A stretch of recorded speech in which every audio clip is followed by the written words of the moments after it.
دیکھو، بسم اللہ الرحمن الرحیم. الباء للالصاق وهو اتصال الشيء بالشيء اما حقیقتا نحو به داء واما مجازا نحو مررت بزید اے التصق مروری بمکان یقرب منه زید. با الصاق کے لیے ہے. الباء للالصاق، الصاق کا ترجمہ الصاق ہی کریں گے. با الصاق کے لیے ہے. اور الصاق کسے بولتے ہیں اس کا آگے ترجمہ کر رہے ہیں. چونکہ یہ شرح ہے نا، متن نہیں ہے، تو اس لیے کوئی اگر مشکل لفظ آئے اس کا ترجمہ کریں گے. تو اب الصاق نیا لفظ ہے آپ کے لیے، اس لیے ترجمہ کر رہے ہیں. وَهُوَ اتصال الشيء بالشيء اما حقیقتاً و اما مجازاً، اور وہ کسی چیز کو کسی چیز سے ملانا ہے، یا تو حقیقتاً اور یا تو مجازاً. اور وہ کسی چیز کو کسی چیز سے، الشیء کا ترجمہ وہ جو ہے اتصال، یہ مصدر ہے، اور اس کے بعد جو الشیء ہے وہ مفعول ہے اصل میں، اور مصدر کی اضافت مفعول کی طرف ہو رہی، اس لیے ترجمہ کریں گے کو سے. میں نے زید کو مارا، ضربت زیدن. کو کس کا ترجمہ ہوتا ہے؟ مفعول کا. تو اور وہ کسی چیز کو ملانا ہے کسی چیز سے، اور وہ کسی چیز، سنو پہلے سنو بڑھیا سے اور سیٹ کرو. اور وہ کسی چیز کو کسی چیز سے ملانا ہے. اب ملانے کی دو صورتیں ہیں. ملانے کی دو صورتیں ہیں. ایک تو صورت یہ ہے کہ بالکل اس کے سٹا دیا جائے، جیسے ایک تیپائی کے دوسری تیپائی سے تم نے ملا دیا، یہ بھی ملانا ہے. اور ایک صورت ملانے کی کیا ہے؟ چینی کو تم پانی میں ڈال دو اور ملا دو تو دکھائی دے گا، وہ تحلیل ہو جائے. ایک ملانا یہ بھی. تو اگر مکمل مل جائے کہ بالکل دکھائی ہی نہ دے، اس کو بولتے ہیں حقیقتاً. اس کو کیا بولتے ہیں؟ اور اگر دکھائی دے کہ ہاں یہ سٹا ہوا ملا ہوا، تو اس کو بولتے ہیں مجازاً. ملا ہے مطلب یعنی سٹا ہے، حقیقت میں وہ ملا نہیں ہے. ملنے کا مطلب دونوں مل کر کے ایک بن جائے. جیسے کہ دودھ اور پانی ڈال دو شکر کے ساتھ اور پتی کے ساتھ، وہ چائے بن جائے گی. لیکن یہ سب ملنے کے بعد تم پتی ڈالو گے ہی نہیں تو کبھی چائے نہیں بنے گی. چینی کے بغیر تو چائے بن سکتی ہے، لیکن پتی کے بغیر اور پانی کے بغیر یا دودھ کے بغیر چائے کا وجود نہیں ہے. بہرحال ملنے کی دو صورت ہے. ایک تو صورت ہے کہ اس طرح مل جائے کہ بعد میں پتہ ہی نہ چلے، تو ایسے ملنے کو کہا جاتا ہے حقیقتاً ملنا. اس کی مثال کیا دیا؟ چینی کو پانی میں ڈال دو اور ملا دو اس کو تو بالکل مل جائے گی، اس کو کہیں گے حقیقتاً مل گیا. اور ملنے کے بعد اس کا نام الگ ہو جاتا ہے. اور ایک ہوتا ہے کہ حقیقتاً تو نہیں ملتا لیکن قریب قریب ہو جاتا ہے، اس کو بولتے ہیں مجازاً ملنا. اس کو کیا بولتے ہیں؟ اس کی مثال میں نے کیا تھی، ایک تیپائی کو دوسری تیپائی سے ملانا.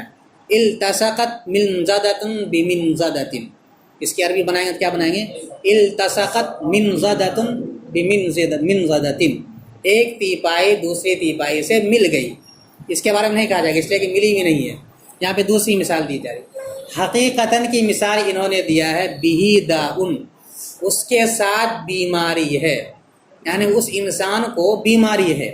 اس کے لیے لفظ استعمال کرتے ہیں بہی داؤن. داؤن کے معنی بیماری، اور با نے بتلا دیا ملنے کو، یعنی یہ بیماری ایسی ان کے ساتھ لگی ہوئی کہ دکھائی نہیں دیتا. باہر سے اثرات تو دکھلا دیں گے، چہرہ اترا ہوا رہے گا یا کچھ اس طرح کے نشانات ہوں گے جس سے تم پہچان لو، لیکن فی نفسی بیماری کو اگر تم تلاش کرو گے تو نہیں مل پائے گا. جیسے شربت کے اندر اگر تم چینی کو تلاش کرو ملنے کے بعد نظر آئے گا تم کو؟ کہیں نہیں دکھائی دے گا. اسی طریقے سے بیماری، تو اس کا نام کیا ہے؟ حقیقتاً ملنا. یہ حقیقتاً ملنے کو کون بتلائے؟ لفظ با نے آ کر کے. اما حقیقتاً نحو بہ داؤن، یا تو حقیقتاً جیسے کہ اس کو بیماری ہے، جیسے کہ اس کو یعنی کسی ایک انسان کو بیماری، اس کی طرف ضمیر کو لوٹا دیا.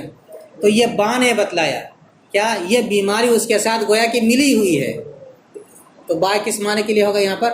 الصاق کے لیے. کس کے لیے ہوگا؟ وَإِمَّا مَجَازًا، یا تو مجازن، یعنی حقیقتاً نہیں ملا لیکن قریب قریب ہو گیا تو کہا دیا کہ یہ ملا ہوا ہے. جیسے کہ مررت بزیدن، میں زید کے پاس سے گزرا. اب ایسا نہیں کہ زید میں گھس کر کے ہی نکل گیا، ایسا تو نہیں ہوگا، ورنہ تو اسی میں اور آ جائے گا، تب نہ ملنا پایا جائے گا. مطلب یہ کہ اس کے قریب قریب سے گزرا، تو اس کو بھی کہا جائے گا ملا اس کے ساتھ، یعنی نزدیک سے گزرا. اس التصاق کیا معنی؟ نزدیک کر دینا، یہ بالکل ملا دینا، اسی کو بولتے ہیں مجازن الصاق. تو یہ جو با بتلایا کس کے معنی کہ قرب کے معنی. مررت بزید، میں زید کے قریب سے گزرا، میں زید کے پاس سے گزرا. تو پاس کس کا ترجمہ ہو رہا ہے؟ یہی لفظ با کا. مررتو تو واحد متکلم کا صیغہ ہے. مر یمر کے معنی گزرنا. مررتو میں گزرا، بزید زید کے پاس سے. تو پاس کس کا ترجمہ ہو گیا؟ یہی با الساقیہ کا ترجمہ ہو گیا پاس. کہیں بعد میں تم تلاش کرے کہ پاس کس کا ترجمہ ہو رہا ہے، یا تو با ہے، با کے معنی سے ہوتا ہے، تو ہر جگہ سے ترجمہ نہیں ہوتا. اس کتاب میں بتلائیں گے کہ لفظ با کے 10 معنی ہیں. کتنے معنی ہیں؟ 10 معنوں میں سے سب سے پہلا معنی ہے الصاق. الصاق کے معنی یعنی کوئی چیز کسی چیز سے مل گئی ہے، یا تو وہ حقیقتاً مل گئی ہے یا مجازن. مجازن کا مطلب بالکل قریب قریب ہے، نزدیک ہو گئی ہے وہ چیز اس سے. اس کو بھی بولتے ہیں الصاق یعنی اتصال. تو دونوں کی مثالیں سمجھ میں آ گئی. پہلی کی مثال کیا؟ بہی داؤن، اس کے ساتھ بیماری ہے، اس کے ساتھ مطلب یعنی اس کو بیماری لگی ہوئی ہے. اور مررت بزید، میں زید کے پاس سے گزرا. چونکہ یہ متن میں ہے اس لیے آگے اس کا ترجمہ کرتے ہیں. اے التصق مروری بمکان یقرب منہ زید. یہ ترجمہ ہے کس کا؟ مررت بزید. یعنی اے کا ترجمہ کرتے ہیں یعنی سے. التصق، التصق التصاق کے معنی ہے ملنا، واحد مذکر غائب کا صیغہ. التصق مل گیا. مروری، مرور یہ مصدر ہے. مر یمر مرورا، اس کے معنی گزرنا. مروری میرا گزرنا. یا ضمیر مجرور متصل ہے. کون سی ضمیر ہے یہ؟ میرا گزرنا مل گیا. بمکان، ایسے مکان کے ساتھ. یقرب، قربا یقرب کے معنی نزدیک ہونا. منہ جس سے، ایسی جگہ سے جس سے قریب ہوتا ہے زید زید. یعنی میں ایسی جگہ سے گزرا کہ جہاں سے زید بالکل قریب ہوتا ہے، یعنی قریب قریب سے گزرا. تو مرر تو زیادہ آسان ہے کہ التصق مروری بمکان یقرب منہ زید آسان. ترجمہ ہی مشکل ہو گیا ہے. یعنی مرر تو بھی زید تو آسان ہے، اور آسان اس معنی کرا ہے کہ تم لوگ پڑھتے آ رہے بہت دنوں سے. اسی کا ترجمہ کیا التصق مروری بمکان یقرب منہ زید. میرا گزرنا ایسی جگہ سے مل گیا جس سے زید نزدیک ہے یا جس سے زید قریب ہے. یہ تو پہلا معنی ہے با کا کہ با الصاق کے لیے آتا ہے، یعنی نزدیکی کو یا حقیقی ملنے کو بتلانے کے لیے آتا ہے. کون؟ لفظ با. دوسرا معنی با کے ہے استعانت. با کس کے لیے آتا ہے؟ استعانت کے لیے. استعانت کے معنی آتا ہے مدد لینا، باب استفعال سے ہے، اور اس میں کسی چیز کو طلب کرنا اس کی ایک خاصیت ہے. تو استعانت کے معنی کسی سے مدد لینا. اس کی مثال دینا جیسے کتبت بالقلم، میں قلم سے، میں نے قلم سے لکھا. ویسے ایک قلم ہے، تم لکھو گے تو ہاتھ سے، قلم تمہارا نہیں لکھے گا. لیکن قلم کب لکھے گا؟ جب تمہارا ہاتھ اس کے ساتھ مل جائے گا. لیکن لکھے گا کون؟ آدمی لکھے گا، جو بھی متکلم ہو، غائب ہو یا حاضر ہو. تو وہ کہہ رہا ہے کہ میں نے قلم سے لکھا، یعنی قلم کی مدد سے. اس کے بغیر کوئی آدمی انگلی سے ایسے لکھنا چاہے تو زمین پر تو لکھ سکتا ہے، لیکن کاغذ میں یا بلیک بورڈ میں نہیں لکھ سکتا. تو کتبت بالقلم اے کتبت باستعانت القلم، میں قلم کی مدد سے لکھا. تو یہ مدد کس کا ترجمہ ہوگا؟ استعانت. یا مثال کے طور آپ کہیں گے ذهبت بالسیارۃ، میں گاڑی سے گیا. یا کہیں گے ذهبت بالقطار الی البیت، میں گھر ٹرین سے گیا. قطار کے معنی راستہ نہیں ہے، میں ٹرین سے گھر گیا، یعنی ٹرین کی مدد سے ٹرین پر بیٹھا اور وہ ہم کو اٹھا کر کے پہنچا دیا وہاں اپنے اسٹیشن پہ. تو ایسے موقع پر با کو استعمال کیا جاتا ہے. یہ با کس معنی کے لیے ہوتا ہے؟ استعانت کے لیے. تو وہاں پہ ترجمہ کریں گے اس کی مدد سے یا اس سے بھی ترجمہ چلے گا اور مدد بھی چلے گا. تو دو معنی ہو گیا. اب دیکھو اوپر سے الباء للالصاق، یہ با جو ہے حروف جارہ میں سے ہے، اور حروف جارہ میں سے 5 حروف ایسے ہیں جو ایک حرفی ہے، یعنی صرف ایک حرف ہے. جیسے با ہے نا، ایک حرف. تا، لیکن من میں 2 حرف ہے، میم اور نون. اعلیٰ اس میں 3 حرف ہے، عین، لام اور یا. اسی طریقے سے مز 2 حرف ہے، لیکن 5 حروف ایسے ہیں جو یک حرفی ہے، یعنی ایک حرف والا ہے. کون کون؟ با، تا، کاف، لام اور واو. تو واو میں تو 3 حرف ہے، با، تا، کاف، لام اور واو. واو بھی ہے. یہ 5 حروف ایک حرفی کہلاتا ہے. اس کے لکھنے کا رسم الخط آپ کی کتاب میں یہ ہے کہ جو ایک حرف والا حروف جارہ ہے اس کو معرب باللام لکھا ہے، یعنی الف لام داخل کر کے لکھا ہے. جیسے با تھا تو البا پر الف لام داخل کر دیا، کیا ہو گیا؟ الباء. چونکہ رسم الخط با کا کیا ہے؟ با، الف زبر با اور حمزہ، اس پر الف لام داخل کر دیا تو کیا ہو گیا؟ الباء. سمجھ میں آیا؟ ورنہ صرف با ہے حروف جارہ. لکھا تو جائے گا ایسا لیکن پڑھا جائے گا البا، تا. نورانی قاعدہ کی رعایت پہلے انہوں نے کر دی تھی، حالانکہ بہت پہلے یہ کتاب لکھی گئی ہے. اور اس زمانے میں لوگ کیسے پڑھتے تھے؟ بے، تے، سے پڑھتے تھے کہ نہیں پڑھتے؟ پرانے سے ہم لوگ حالانکہ دیکھیے کتابیں بہت پہلے لکھی گئی. یہ لکھ رہا ہے الباء نورانی قاعدے کے مطابق. تو حروف جارہ میں سے 5 حرف کون کون؟ با، تا، کاف، لام اور واو. یہ ایک حرفی ہے. اس کو جہاں بھی بیان کریں گے الف لام کو داخل کر کے بیان کریں گے.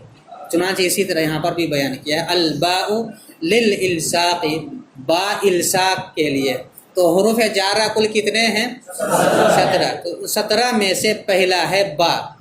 کیا ہے؟ تو اب یہاں عبارت اگر نکالنا چاہیں الاول الباء، پہلا با ہے. پہلا کیا ہے؟ الثانی اللام. آگے ہے دوسرے صفحے میں، صفحہ نمبر 9 میں 3 لائن اوپر نیچے سے، اللام للاختصاص. الثانی اللام، دوسرا لام ہے. اس کے بعد پھر آ جائے گا الثالث من، تیسرا من ہے. صفحہ نمبر 10 کے پہلی لائن کے اخیر میں ومن وہی للابتداء الغایہ. تو اس طرح اول، ثانی، ثالث، رابع، خامس کر کے 17 تک چلیں گے. الاول مبتدا، الباء اس کی خبر، مبتدا خبر سے مل کر جملہ. ایک تو ترکیب یہ کرتے ہیں، آسان ہے، اس سے بھی زیادہ آسان. الباء کو ڈائریکٹ ہم بنا دیں مبتدا، اور للالصاق کیوں بنا دیں گے اس کی خبر. لام حرف جار، الالصاق مجرور، جار اپنے مجرور سے مل کر یہ ہو جائے گا ثابتۃ کے متعلق ہو کر خبر. دیکھو حروف جو ہیں حروف معانی، حروف جو ہیں حروف معانی جو ہوتا ہے، یعنی جس حرف کا کوئی معنی ہوتا ہے اس کو مذکر بھی استعمال کرتے ہیں اور مؤنث بھی استعمال کرتے ہیں. جن حروف کا کوئی معنی ہوتا ہے ان کو بولتے ہیں حروف معانی، اور جن حروف کا کوئی معنی نہیں ہوتا ان کو بولتے ہیں حروف مبانی. تو بہرحال حروف معانی ہو یا حروف مبانی، دونوں کو مذکر بھی لا سکتے ہیں اور مؤنث بھی لا سکتے ہیں. چنانچہ آپ دیکھیں گے کہیں پر مذکر لاتے ہیں، جیسے الباء، یہاں پر اس کے بعد ضمیر آیا وہو اتصال الشیء. اس کے بعد آیا وقت تکون للاستعانۃ، تکون کے اندر مؤنث کی ضمیر لے آئے، کل کے سبق میں آئے گا وہ. تو بہرحال الباء اس کو بنا دیں گے الباء مبتدا. الباء کو کیا بنا دیں گے؟ لام حرف جار، للالصاق مجرور، جار اپنے مجرور سے مل کر ثابتۃ کے متعلق ہو کر خبر کس کی؟ الباء مبتدا کی. الباء مبتدا اپنی خبر سے مل کر جملہ اسمیہ خبریہ، جملہ اسمیہ. اس کے بعد پھر کیا کریں گے؟ نیچے ہے وللاستعانۃ، بیچ میں چھوڑ دیتے ہیں ابھی ہم. وللاستعانۃ اس کو نہیں پڑھانا ہوگا، لگتا ہے اس کو بھی چھوڑنا ہوگا. اسی کو دیکھو، وہو اتصال الشیء بالشیء، اور وہ کسی چیز کو کسی چیز سے ملانا ہے، اما حقیقتاً و اما مجازاً. نحو بہ داء، نحو مررت بزید. دیکھو اس میں ہوا ضمیر ہے، کون سی ضمیر؟ مرفوع منفصل، ضمیر مرفوع. اور کل بتلایا تھا کہ ضمیر مرفوع منفصل کو ترکیب میں مبتدا بناتے ہیں. کیا بناتے ہیں؟ تو واو کو بنا دیں گے مستانفہ، ہوا کو بنا دیں گے مبتدا، اس کے بعد اتصال مصدر ہے باب افتعال کا، وصل مادہ اس کا، یوں اتصال ہوگا اس کا اصل، پھر تعلیل ہوگی جو کتاب و صرف میں آپ پڑھیں گے، ابھی نہیں بتلائیں گے، بس یہ یاد رکھیں کہ باب افتعال کا یہ مصدر ہے، اس کے معنی آتا ہے ملانا، اور مصدر کی اضافت جو ہے نا کبھی کی جاتی ہے فاعل کی طرف اور کبھی کی جاتی ہے مفعول کی طرف، مصدر کی اضافت کبھی کی جاتی ہے فاعل کی طرف اور کبھی کی جاتی ہے مفعول کی طرف، جیسے کہ اتصال الشیء، یہاں اضافت ہو رہی ہے، دو اسم ہے، پہلے پر الف لام نہیں ہے، دوسرے پر الف لام ہے، تو اب تو اس کو مضاف مضاف الیہ کی ترکیب کریں گے، لیکن اضافت کن کی طرف ہو رہی ہے، فاعل کی طرف یا مفعول کی طرف؟ مفعول کی طرف، اس لیے کہ کسی چیز کو ملایا جائے گا، چیز خود بخود نہیں ملے گی، اس کو کوئی ملانے والا ہوگا نا، تو فعل کی نسبت جن کی جانب ہوتی ہے اس کو بولتے ہیں فاعل، اور جس پر فعل واقع ہوتا ہے اس کو بولتے ہیں مفعول۔ تو شے مفعول تو بن سکتا ہے لیکن فاعل نہیں بن سکتا ہے، سمجھ میں آیا؟ تو ملانے والا کوئی ہوگا، وہاں پہ یہاں پہ نہیں ہے، تو گویا کہ مفعول کی طرف اضافت ہے، تو اب کہیں گے اتصال مصدر مضاف الشیء مضاف الیہ، اتصال مصدر مضاف الشیء مضاف، اس کے بعد پھر کیا ہے با حرف جار، الشیء مجرور، جار مجرور سے مل کر متعلق ہوا اتصال مصدر کے، میں نے بتلایا تھا کہ جار مجرور یا تو فعل سے متعلق ہوتا ہے یا شبہ فعل سے، شبہ فعل میں مصدر بھی آتا ہے، اسم نہیں آتا ہے، اس میں فاعل ہے، اس میں مفعول ہے، مصدر ہے، اس میں تفضیل ہے، صفت مشبہ ہے، یہ سب شبہ فعل کہلاتا ہے، اس سے متعلق ہو جائے گا۔ تو با حرف جار الشیء مجرور، جار اپنے مجرور سے مل کر متعلق ہوا اتصال مصدر کا، اتصال مصدر مضاف اپنے مضاف الیہ اور متعلق سے مل کر، اب اس کو بنا دیں گے ممیز، کیا بنائیں گے؟ کیوں ممیز بنائیں گے؟ ممیز بولتے ہیں جس میں ابہام ہو، کسی چیز کو کسی چیز سے ملانا، تو کسی چیز کو کسی چیز سے ملانے کی کیفیت کیا ہے؟ حقیقتاً وہ مل رہی ہے، مجازاً مل رہی ہے، بالکل مل کر کے ختم ہو جا رہی، کچھ نہیں پتہ چل رہا ہے، تو ابہام ہے، اس ابہام کو آگے دور کر رہا حقیقتاً اور مجازاً، یا تو یہ ملنا حقیقتاً ہے یا مجازاً، اور جو ابہام کو دور کرے اس کو ترکیب میں بناتے ہیں تمیز، اس کو ترکیب میں کیا بناتے ہیں؟ تو اب اتصال الشیء بالشیء کو بنا دیں گے ممیز، کیا بنا دیں گے؟ ممیز۔ اور اما کے بارے میں ضابطہ یہ بتلایا کہ اگر اما کے بعد دوبارہ اما آ رہا ہے تو وہاں حمزہ کے کسرے کے ساتھ پڑھا جائے گا، جیسے یہاں اما حقیقتاً و اما مجازن، یہاں پہ کیا پڑھیں گے؟ اما پڑھیں گے، اور اگر دوبارہ اما نہیں ہے اور نہ ہی او ہے تو اس صورت میں کیا پڑھا جائے گا؟ اما۔ اس کی مثال کیا دیا؟ جیسے اما بعد، اما بعد، یا اسی طریقے سے اسی طرح لکھا الف میم الف ضمہ اور اس کے بعد فا ہے، اس کی جزا پر فا ہے، تو بھی وہاں پر اما ہی پڑھا جائے گا، اما نہیں پڑھا جائے گا۔ بس اما کو پہچانے کا طریقہ کہ دوبارہ اما آئے گا یا اس کے بعد او آئے گا، وہاں کیا پڑھیں گے؟ اما۔ اور یہ اما ہوتا ہے عاطفہ، یہ اما کیا ہوتا ہے؟ عاطفہ۔ جب اما کا تکرار دوسرے اما کے ساتھ آ جائے، یعنی ایک اما کے بعد جب دوبارہ اما آ جائے تو اس کی ترکیب کس طرح کرتے ہیں وہ جاننا ضروری ہے، یہ قاعدہ یاد رکھنا ہے۔ ایسی ترکیب کرتے ہیں، پہلے اما کو بولیں گے اما تردیدیہ تفصیلیہ، کیا بولیں گے؟ اما تردیدیہ، اما تردیدیہ، اور اس کے بعد جو دوسرا اما آئے گا اس کو بولیں گے اما عاطفہ، اس کو کیا بولیں گے؟ اس کی ترکیب یہی ہوگی، جب اما کے بعد دوبارہ اما آ جائے اس کی ترکیب کیا کریں گے؟ پہلے اما کو بولیں گے اما تردیدیہ اور دوسرے اما کو بولیں گے اما عاطفہ، دوسرے اما کو کیا بولیں گے؟ اما عاطفہ، بتلا نہیں یہ اما عاطفہ ہے، لیکن دوسرے اما سے پہلے واو کو لایا جاتا ہے، دوسرے اما سے پہلے واو کو لایا جاتا ہے۔ آپ کی کتاب میں واو ہے، کیا ہے وہ؟ اما مجازن۔ اس واو کو ترکیب میں کیا کریں گے؟ دو حروف عاطفہ ایک ساتھ جمع نہیں ہو سکتا ہے، حروف عاطفہ کوئی ایک ہی رہے گا جوڑنے والا، دو ایک ساتھ آ جائے ایسا نہیں ہوتا ہے، اگر کہیں ایسا آ جائے تو وہاں ایک کو زائدہ بولتے ہیں، تو اب اس واو کو کیا بولیں گے؟ واو زائدہ، واو کو کیا بولیں گے؟ اب دیکھو اما تردیدیہ حقیقتاً کو بنا دیں گے معطوف علیہ، کیونکہ حرف عطف آ رہا ہے اما، حقیقتاً معطوف علیہ، واو زائدہ بیچ میں چھوڑ دیتے ہیں، واو اما عاطفہ مجازن معطوف، معطوف علیہ اپنے معطوف سے مل کر اب یہ ہو جائے گا تمیز. پہلے کیا بنا گئے تھے؟ ممیز. تو اس کے لیے اب کیا چاہیے؟ ممیز اپنے تمیز سے مل کر اب کیا بنا دیں گے؟ ہوا مبتدا کی خبر. مبتدا اپنی خبر سے مل کر جملہ اسمیہ خبریہ ہوا. پھر سے دیکھو ترکیب. واو مستانیفہ ہوا مبتدا اتصال مصدر مضاف الشیء مضاف الیہ الشیء مضاف الیہ با حرف جار الشیء مجرور جار اپنے مجرور سے مل کر متعلق ہوا اتصال مصدر کا. اتصال مصدر مضاف اپنے مضاف الیہ اور متعلق سے مل کر ممیز. اتصال مصدر مضاف اپنے مضاف الیہ اور متعلق سے مل کر اما تردیدیہ اما تردیدیہ حقیقتاً معطوف علیہ. تمیز ہمیشہ منصوب ہوتی ہے اس لیے کیا پڑھیں گے؟ حقیقتاً. حقیقتاً یا حقیقتاً نہیں پڑھیں گے بلکہ کیا پڑھیں گے؟ حقیقتاً معطوف علیہ اما تردیدیہ. یا تو ایسا ہے یا تو ایسا ہے. یا تو جہاں پہ آ جائیں سمجھے کہ یا یہ یعنی شک ہے اسی کا نام ہے تردید. ردد یردد تردید کیا معنی؟ یا یہ حقیقتاً معطوف علیہ واو زائدہ واو زائدہ اما معطوف اما حرف عطف اما حرف عطف مجازن معطوف معطوف علیہ اپنے معطوف سے مل کر تمیز. کیا بنا دیں گے؟